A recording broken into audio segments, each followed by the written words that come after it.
Hi dears, welcome back to my channel. അപ്പോൾ ഇന്നത്തേതൊരു recipe video ആണ്. മുരിങ്ങാക്ക കൊണ്ടൊരു തോരനാണ് റെഡിയാക്കുന്നത്. അപ്പോൾ അത് നിങ്ങൾക്കും കൂടി ഒന്ന് ഷെയർ ചെയ്യാമെന്ന് കരുതി. അപ്പോൾ ഞങ്ങളെ ചാനൽ ആദ്യമായിട്ട് കാണുന്നവരാണെങ്കിൽ ഒന്ന് സബ്സ്ക്രൈബ് ചെയ്യുക. പിന്നെ വീഡിയോക്ക് ഒരു ലൈക്കും നിങ്ങളുടെ അഭിപ്രായങ്ങളൊക്കെ ഒന്ന് കമൻറ്റ് ചെയ്യുകയും കൂടെ ചെയ്യുക. പിന്നെ സബ്സ്ക്രൈബ് ചെയ്യുമ്പോൾ കൂടെയുള്ള ബെല്ലൈക്കണും കൂടിയും ക്ലിക്ക് ചെയ്യുക കേട്ടോ. എങ്കിൽ മാത്രമേ ഞാൻ ഇടുന്ന വീഡിയോസിൻ്റെ നോട്ടിഫിക്കേഷൻ നിങ്ങൾക്ക് ലഭിക്കുള്ളൂ. പിന്നെ പുതിയ ചാനലായതുകൊണ്ട് തന്നെ നിങ്ങളുടെ സപ്പോർട്ട് ഞങ്ങൾക്ക് അത്യാവശ്യമാണ്. അപ്പോൾ നമുക്ക് വീഡിയോയിലേക്ക് പോകാം.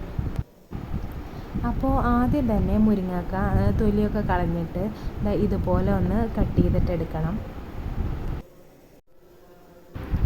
ഇനി കട്ട് ചെയ്ത് ക്ലീനാക്കി വെച്ച മുരിങ്ങക്ക ഇതുപോലെ ഒരു ചട്ടിയിലേക്ക് ഇട്ട് കൊടുക്കുക. ഇനി ഇതിലേക്ക് ചേർത്ത് കൊടുക്കുന്നത് കുറച്ച് മഞ്ഞൾപ്പൊടിയാണ്. അതും കുറച്ച് ഉപ്പും കൂടെ ചേർത്ത് കൊടുത്തിട്ട് പിന്നെ ഇത് വേവാൻ ആവശ്യമായ വെള്ളം കൂടെ ചേർത്ത് കൊടുത്തിട്ട് നമുക്ക് ഗ്യാസ് ഓണാക്കാം.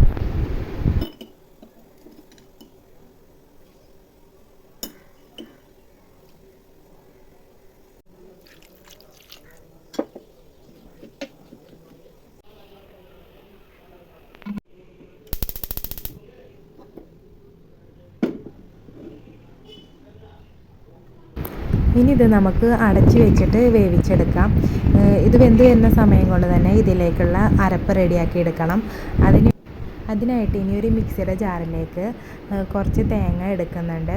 ഇനി ഇതിലേക്ക് വേണ്ടത് 2 അല്ലി വെളുത്തുള്ളിയും പിന്നെ കുറച്ച് ചുവന്നുള്ളിയും പിന്നെ വേണ്ടത് എരിവിന് ആവശ്യമായിട്ടുള്ള പച്ചമുളകാണ്. ഞാനിപ്പോൾ ഇവിടെ 2 പച്ചമുളകാണ് എടുത്തിട്ടുള്ളത്. പിന്നെ കുറച്ച് കറിവേപ്പിലയും ചെറിയ ജീരകവും മഞ്ഞൾപ്പൊടിയും കൂടെ ചേർത്തിട്ട് ഒന്ന് ചതച്ചെടുക്കുക. നന്നായിട്ട് അരഞ്ഞു പോകേണ്ട ആവശ്യമില്ല, ജസ്റ്റ് ഒന്ന് കറക്കിയെടുത്താൽ മതി. ഈ ഒരു പരുവത്തിൽ ആയി കിട്ടിയാൽ മതി. ഇനി വേവിക്കാൻ വെച്ച മുരിങ്ങാക്ക റെഡി ആയിട്ടുണ്ടോ നോക്കാം. വെള്ളം അല്ലെങ്കിൽ കുറച്ച് വെള്ളം കൂടെ ചേർത്തെടുത്തിട്ട് അടച്ചു വെച്ചിട്ട് വേവിച്ചെടുത്താൽ മതി. ഇപ്പോൾ മുരിങ്ങാക്കായിലെ വെള്ളമൊക്കെ വറ്റിയിട്ട് നമുക്ക് ആവശ്യത്തിന് വേവായി കിട്ടിയിട്ടുണ്ട്. ഇനി ഈ സമയത്ത് ഇതിലേക്ക് നേരത്തെ റെഡിയാക്കി വെച്ച അരപ്പ് ചേർത്തിട്ട് ഒരു ലോ ഫ്ലെയിമിലിട്ടിട്ട് അടച്ച് വെച്ചിട്ട് 2 മിനിറ്റ് വേവിക്കണം. അപ്പോൾ ഈ മുരിങ്ങാക്കായിലുള്ള വെള്ളത്തിൽ ആവി കൊണ്ട് ഈ തേങ്ങയൊക്കെ അത്യാവശ്യം കുക്കായിട്ട് കിട്ടും. ഇനി 2 മിനിറ്റിന് ശേഷം ഇപ്പോൾ തേങ്ങയൊക്കെ അത്യാവശ്യം കുക്കായിട്ടുണ്ട്. ഇനി ഇതൊന്ന് മിക്സ് ചെയ്തിട്ട് കൊടുക്കുക. എന്നിട്ട് ചെറിയ തീയിലിട്ടിട്ട് തന്നെ ഒന്ന് വേവിച്ചെടുക്കുക. അപ്പോൾ ഇത്രയേ ഉള്ളൂ. സിമ്പിളായിട്ട് തന്നെ മുരിങ്ങാക്കായ കൊണ്ട് നല്ല ടേസ്റ്റി ആയിട്ടുള്ള തോരന് റെഡിയായി കിട്ടും. ഇനി ഇതിലേക്ക് വേണ്ട വറവും കൂടി റെഡിയാക്കിയിട്ട് എടുക്കാനുണ്ട്. അപ്പോൾ അതിന് വേണ്ടിയിട്ട് ഒരു ചട്ടി അടുപ്പിൽ വെച്ചിട്ടുണ്ട്.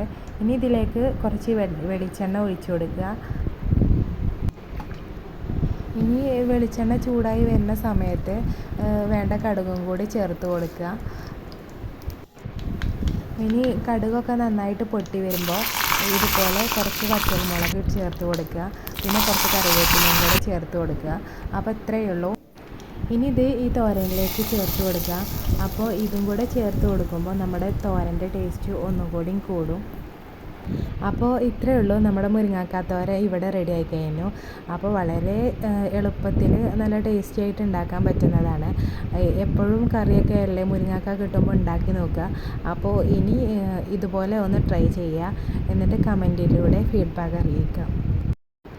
അപ്പോൾ നിങ്ങൾക്ക് വീഡിയോ ഇഷ്ടമായിട്ടുണ്ടെങ്കിൽ എന്തായാലും ഒന്ന് ലൈക്ക് ചെയ്യുക. പിന്നെ ചാനൽ ഒന്ന് സബ്സ്ക്രൈബ് ചെയ്യുക. അപ്പോൾ അടുത്തൊരു വീഡിയോ ആയിട്ട് വീണ്ടും കാണാം.